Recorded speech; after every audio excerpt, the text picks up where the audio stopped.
96.5 The Cave coaches preview for high school football here for 2026. And now we're going to talk a little Red Wolves football as Coach Casey Randolph on the phone with us this morning. Casey, welcome in.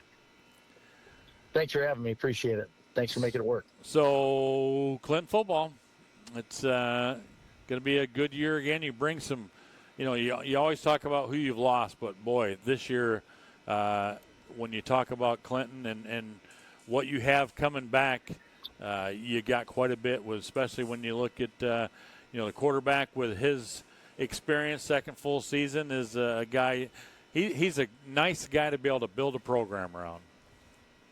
Yeah, obviously we're talking about junior Graydon Whelan. He's 6'1", 215, and can run and can throw, and 4.0 student athlete, so understands the game and reads and what needs to happen. So, yeah, it's a nice leader amongst others to have, as you know. Well, talk a little bit about this upcoming season. You start with Olivet, right off the bat, finish with Jefferson. But a lot of games in between. You've got Hudson, Ida, Madison to worry about. But I think as long as I've known you, you got to take care of yourselves first, and I think that's probably where you're at is playing Clinton football. Absolutely. Clinton, with our long tradition of football, dating way before us, and we want to continue that and hopefully add to that legacy of Clinton football overall.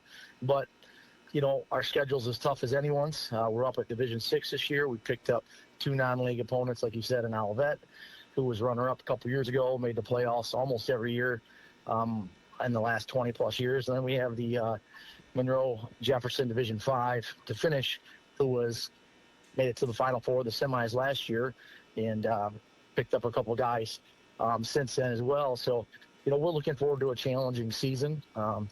Both in and out of the LCAA, and trying to, I think, stay healthy is one of the biggest things we have to do, because like any small school football, even large school, you get a guy or one of your dudes hurt, it affects your whole team and what you can or can't do. But for us, replacing our entire offensive line, we really have only one full-time starter, Owen Wright, who's very good, all-stater, coming back, but we have to replace that whole offensive line. So as they go, we go.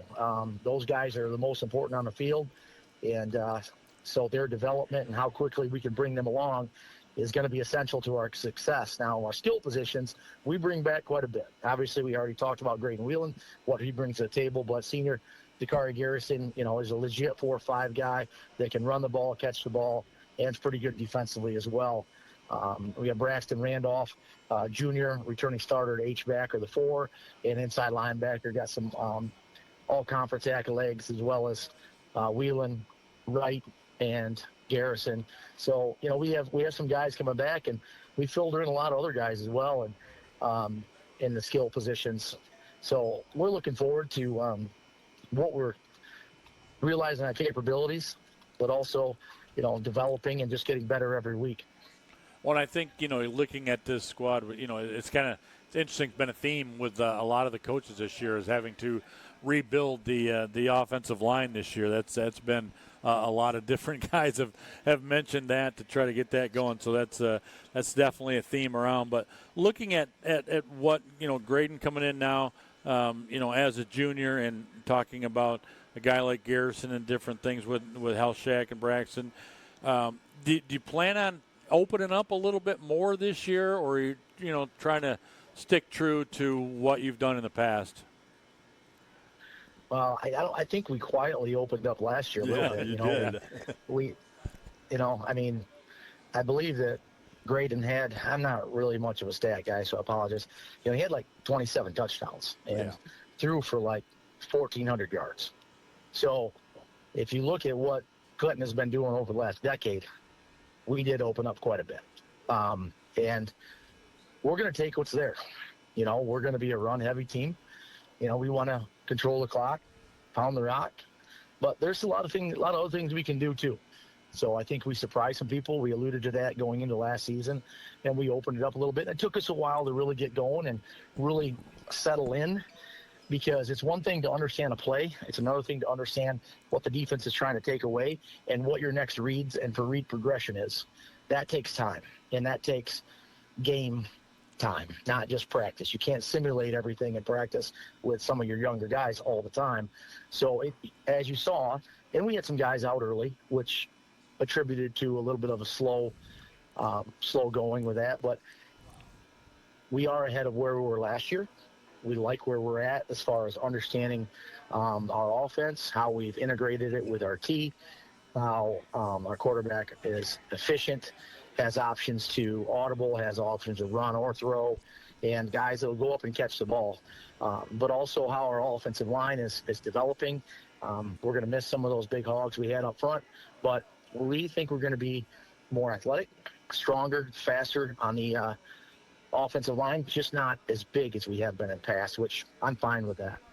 Coach, this is Fred Smith, and I just, first of all, before I ask you something, I wanted to say it's been such a pleasure following you guys and covering you guys with the way you play, and my hat's off to you on that, and congratulations. But my question is last year, we talked about, you started slow.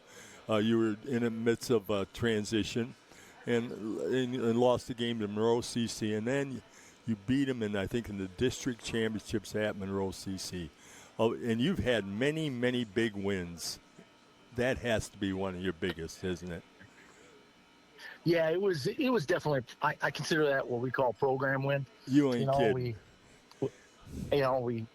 Whenever you go against perennial powers like an SMCC, Lumen Christi, something like that, something where it's not always apples to apples every year. It's a great program win, especially when they beat you.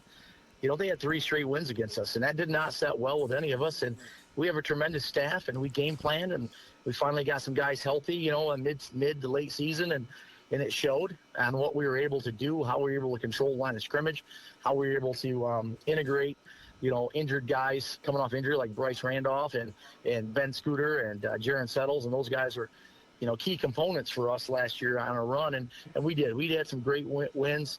I think that SMCC win, and then we followed that up with beating the returning state champs in Millington. Yes. Just some great program wins, a testament to our kids and, how hard they work. They stay the course. They trust the process.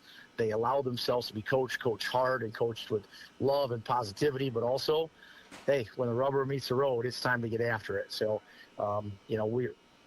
we love our families, and we're fortunate with what we have here in Clinton as far as that's concerned.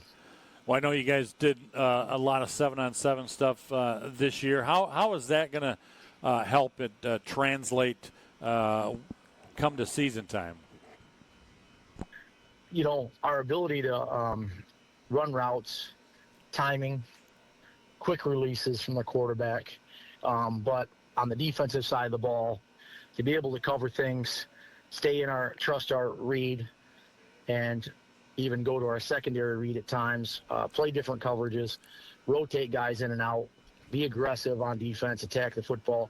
Those are all things that we're going to take away. The intangibles that when we get to real football, which we are now, is, blocking and tackling. And that's essentially what's going to separate teams come down the stretch. So, we put in the time, and we played a lot of 7-on-7 ball and utilized our dates, and it was very good for us. And we had some fun, and we had some success. But now we're ready for real football, and our scrimmage next Wednesday, we picked up a different scrimmage. Whiteford wanted to go in a different direction, because we ended up playing them in the playoffs a couple of years. And I get it, man. I'm friends with those guys, and they got to look out their best interests, and they're going to be very good. But we're going up to Ann Arbor Gate Rochard, and we're going to see quite a few teams, Clarkston, Everett Collegiate, Milan, Ann Arbor, Father Grave, Rochard, and it's going to be a nice little scrimmage for us. So we're looking forward to seeing some different teams that we don't normally see. And the biggest thing, and everybody's going to say it, we just got to stay healthy. Yeah, that's key. That's for sure. That the lineman key and being healthy. That's been a theme this morning. But again, Coach, we're up against it here, but good to have you on, and we'll see you a few times this year here on the Cave and Lenawee TV. So look forward to it, and good luck to the Red Wolves. appreciate all you guys. It's always a pleasure, and we look forward to it too. One game at a time, one play at a time. So there you go. Have All a right. great season, guys. Thank you. Once again, that's Casey Randolph, the head coach for the Clinton Redwolves.